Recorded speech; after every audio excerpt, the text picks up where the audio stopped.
Olá pessoal, bem-vindos ao canal do Nilton. Hoje, na segunda-feira, é dia da rúbrica Visão do Jogo.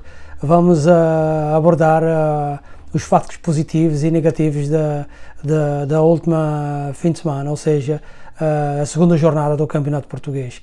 Antes de começar, mais uma vez, subscrevem o canal, deixem o vosso like, é extremamente importante.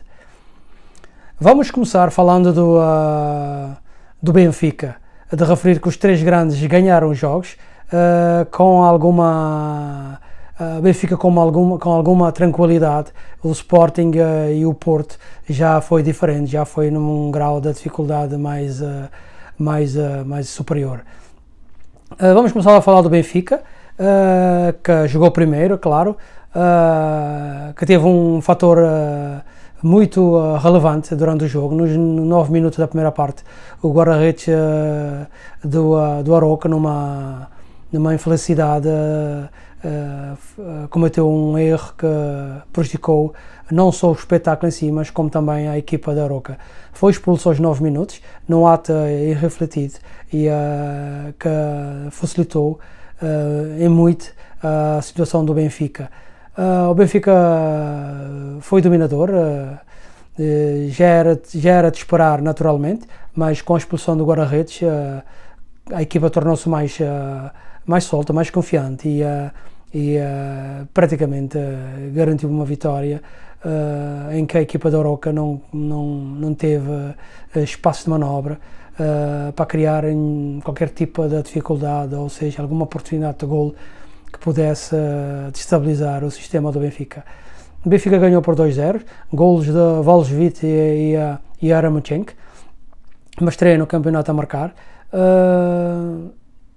Como disse, o resultado pecou-se por escasso. O Benfica teve no mínimo 6 oportunidades claras de marcar e os jogadores do Benfica não tiveram a frieza de marcar os golos. Jogo no Estádio da Luz, com público nas bancadas, sempre um regresso que se saúda e onde o Benfica não sentiu dificuldades para garantir os 3 pontos. O ensaio normal, o Benfica joga na próxima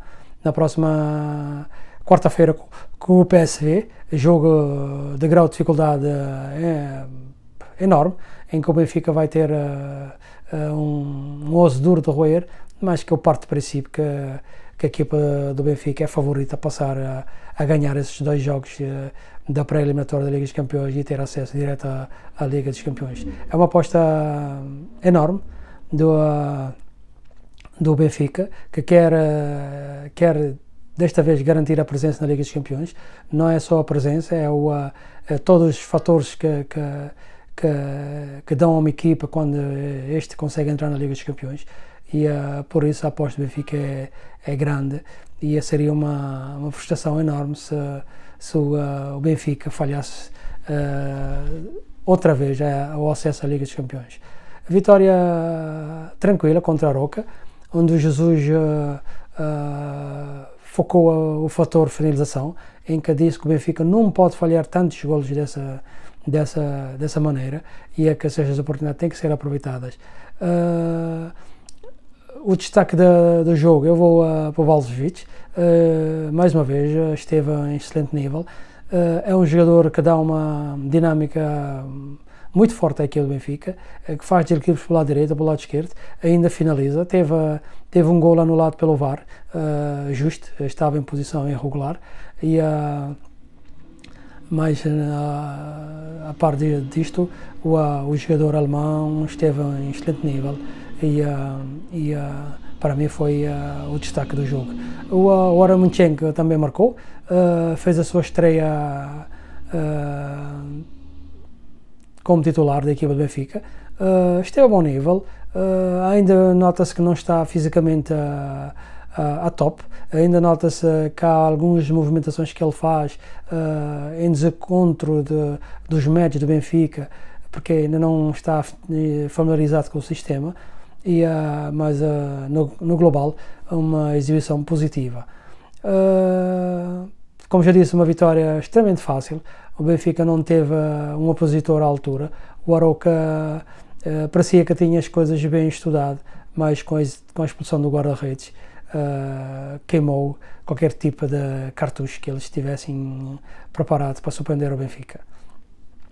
Vamos falar do Sporting Braga Sporting, jogo em Braga, jogo que eu esperava um pouco mais da dificuldade, um pouco mais da iniciativa da equipa do Braga, não conseguiu.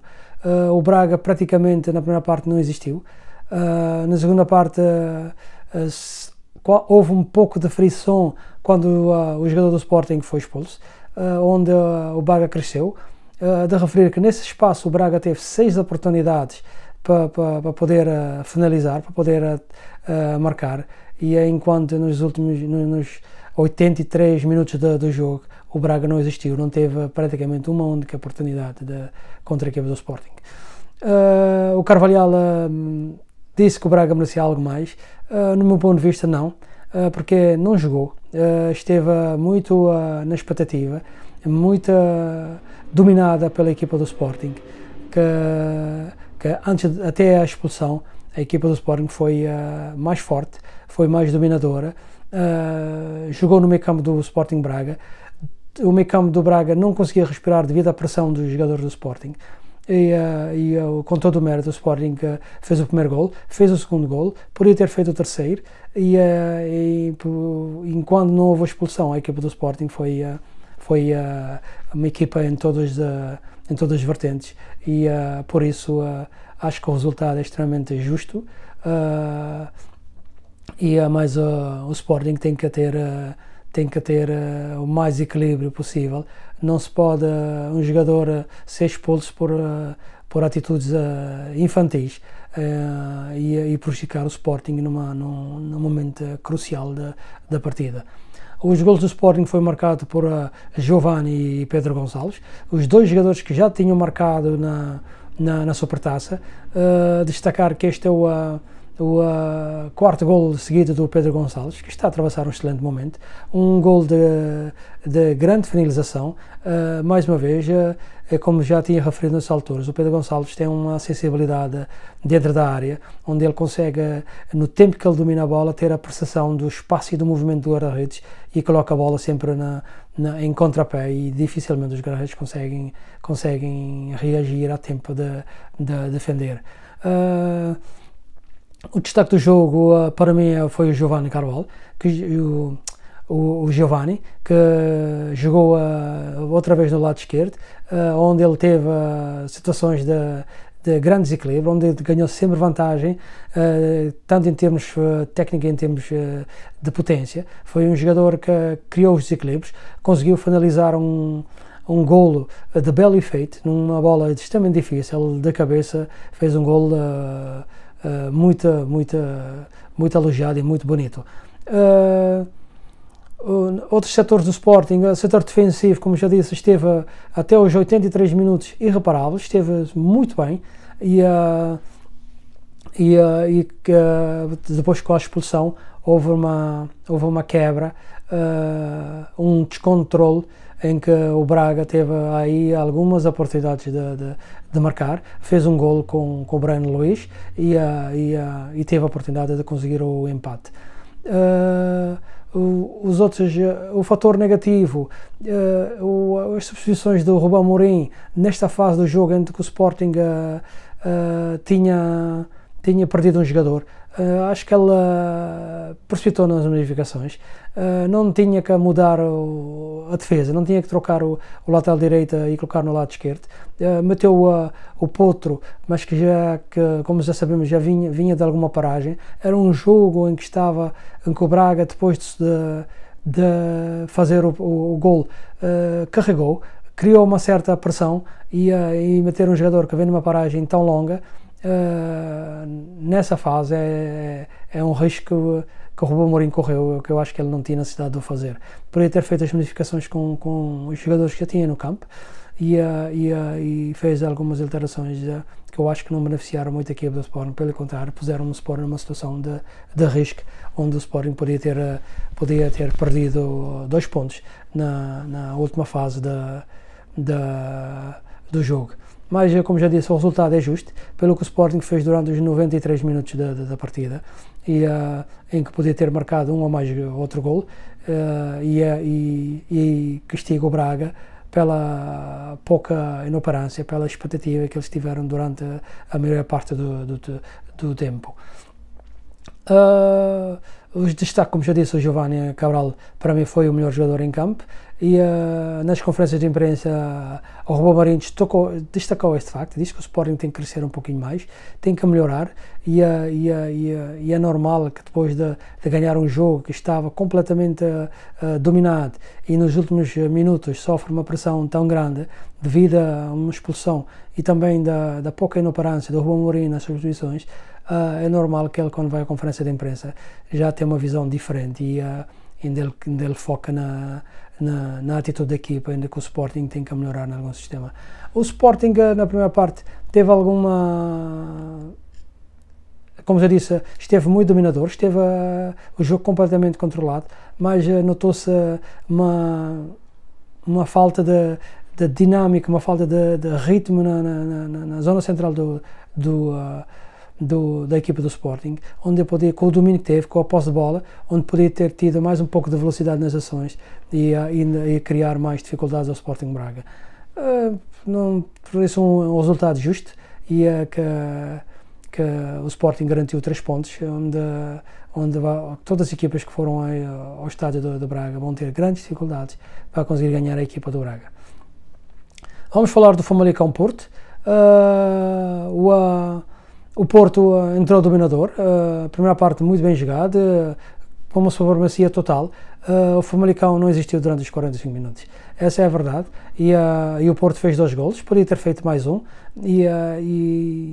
e quando se notava quando se pensava que o Porto na segunda parte ia continuar a carregar, ia continuar a dominar e que ia dar o checkmate na equipa do Famalicão, notou-se uma queda incompreensível, notou-se um nervosismo da equipa do Sérgio Conceição que levou a um certo descontrole, onde o Famalicão cresceu nesta fase da partida, conseguiu fazer um gol e esteve muito próximo de conseguir o empate, onde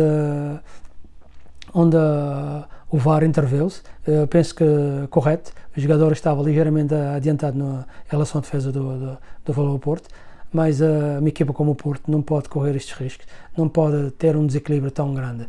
O Porto marcou na primeira parte com 2 golos do espanhol Tony Martins. O Famalicão na segunda parte reduziu com o Richelli, mas uma vitória extremamente sofrida, quando no meu ponto de vista, o Porto tinha que ter feito uma segunda parte do nível que fez da primeira parte, e com certeza tinha conseguido uma vitória mais tranquila. Nota-se que o Famalicão tem uma boa equipa, eu acho que, em virtude de ter saído vários jogadores importantes, o Famalicão está em construção. Acredito que a equipa vai melhorar, vai ser uma equipa com a imagem que foi da segunda volta do Campeonato Português ano passado, e vai criar muitas dificuldades. Neste momento tem 0 pontos, 2 derrotas, não penso que seja uma situação de alarmante, mas é que o que o Famalicão fez na segunda parte mostrou uma equipa preparada e que está-se a crescer, e que vai dar muita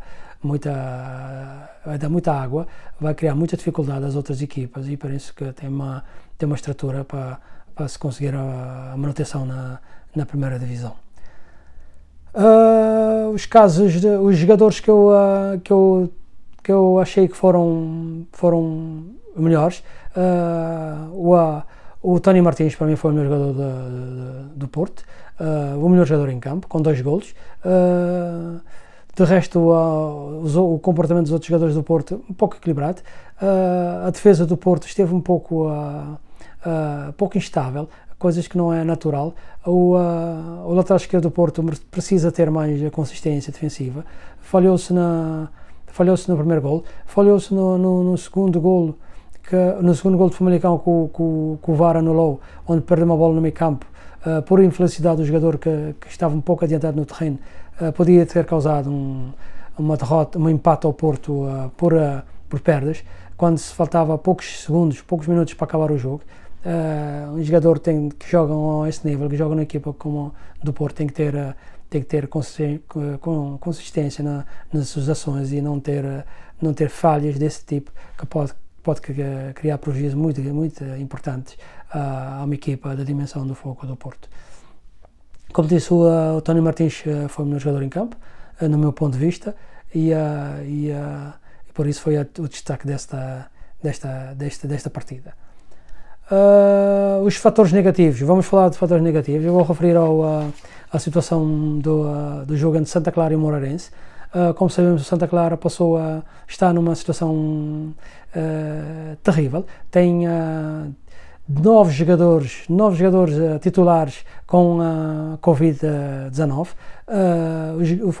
O Santa Clara pediu ao Moreirense na quarta-feira que adiasse a partida em virtude destas situações, e o Moreirense recusou, não aceitou o pedido da equipa dos Açores. Extremamente lamentável. Acho isso uma falta de sensibilidade. Isso mostra que as pessoas não têm respeito, não querem saber da situação das outras equipas. Essa é uma doença que é transmissível, que é uma infecção que tu apanhas se estiveres em contacto com uma pessoa contaminada. Eu acho que o Moreirense não teve a sensibilidade não só de respeitar a situação do clube dos Açores e também de respeitar os próprios profissionais. Colocou a equipa numa situação muito difícil. Não é de estranhar que daqui a uns dias venha saber que alguns jogadores da Moreirense estão infectados. Isto mostra que há alguma coisa de positivo tem que ser feito na mentalidade das pessoas. Há que respeitar, e não gostava nada o Moreirense adiar o jogo por uma semana ou por 15 dias. Isto tudo leva a crer que isto é dente por dente, olho por olho. Tu estás no chão, eu vou-te tentar colocar mais no fundo. O que o Moreirense pensou é que com esses 9 jogadores titulares que estão infectados e com o jogo da quarta-feira, da quinta-feira que o Santa Clara fez na Liga das Confederações da Europa, é claro que ia encontrar uma equipa com algum desgaste físico e que podia tirar proveito da situação. Não foi o que aconteceu. O Santa Clara ainda foi superior. O Santa Clara ainda esteve a ganhar o jogo perto do fim. O Moreirense conseguiu empatar com um penalti nos 90 mais 10 minutos. Extremamente desagradável uma situação dessas. Há que haver um pouco de sensibilidade da parte de quem gera estes clubes e aceitar ou achar normal um pedido de uma equipa quando está numa situação muito complicada e principalmente com situações de pandemia dentro do plantel. Também vou referir a um fator muito negativo, falar do Barcelona, que depois de uma jurisdição feita ao clube, onde se detectou que o Barcelona tem neste momento uma dívida superior a 1 bilhão e 355 milhões de euros. Isto é uma coisa incrível. Não sei como é que as pessoas conseguem gerir e pôr os clubes numa situação de quase bancarrota. Só em dívidas bancárias tem uma dívida de 617 milhões de euros, que os jogadores têm uma dívida de 389 milhões. Isto, só estou a dar o exemplo das dívidas mais importantes. Tem 79 milhões de euros que já recebeu dos acordos televisivos. Isso mostra que alguma coisa tem que ser feita. As pessoas que criaram essas dívidas têm que ser chamadas aos sítios próprios, têm que ser responsáveis, porque não são os clubes que são património dos adeptos, que têm que estar a viver com situações extremamente difíceis. A editoria ainda falou sobre as condições do estádio, que havia sítios onde não podia ter públicos e que se não houvesse obras de maior urgência no jogo com com a Real Sociedade que se decorreu este fim de semana, no domingo, não teria de ser portas cerradas, porque o estádio não teria condições de receber adeptos. É lamentável que dirigentes não entram nos clubes para tirar proveito e não querem saber se o clube vai ficar num estado financeiro saudável ou se vai estar na bancarrota. Esses senhores, como foi o caso do senhor Bartolomeu, precisam de ser chamados à realidade, precisam de responder porquê dessas dívidas aos clubes. 1.355.000.000 de euros é um valor incrível, é um PIB de um país qualquer. Eu tenho a impressão que tem um PIB maior da dívida, é maior que o PIB de Cabo Verde, e isso leva a uma reflexão muito grande, porque não é normal os clubes terem dívidas dessa envergadura. Espero que estes senhores sejam chamados nos sítios próprios e que respondem porquê de deixarem os clubes à beira de uma bancarrota. Imagina o Barcelona terminando, fechando as portas porque está dado como falido. Se vocês têm algum comentário a fazer a esse respeito, entra no vídeo, na zona em baixo onde diz sugestão, deixem as vossas opiniões e podemos voltar a falar destes assuntos. Pessoal, eu tenho uma referência a fazer, antes de terminar. No próximo vídeo vou falar do clube dos Cabo-Verdianos de Jonker, que fez uma participação num torneio, ou seja, num campeonato bem positivo, visto que há muito tempo que uma equipa de Cabo Verde não participa de nenhuma atividade aqui em New York, Yonkers, e por isso aguardem que no próximo vídeo vou falar um pouco mais sobre este clube de Cabo-Verdianos, de todas as ilhas possíveis, e que reuniram-se e participaram num torneio onde conseguiram chegar aos meios finais, mas infelizmente foram eliminados da final. Mas com uma participação positiva, que no próximo vídeo vamos falar com mais pormenores. Antes de terminar, mais uma vez, o meu muito obrigado, e não te esqueçam, subscrevam o vídeo, deixem o vosso like.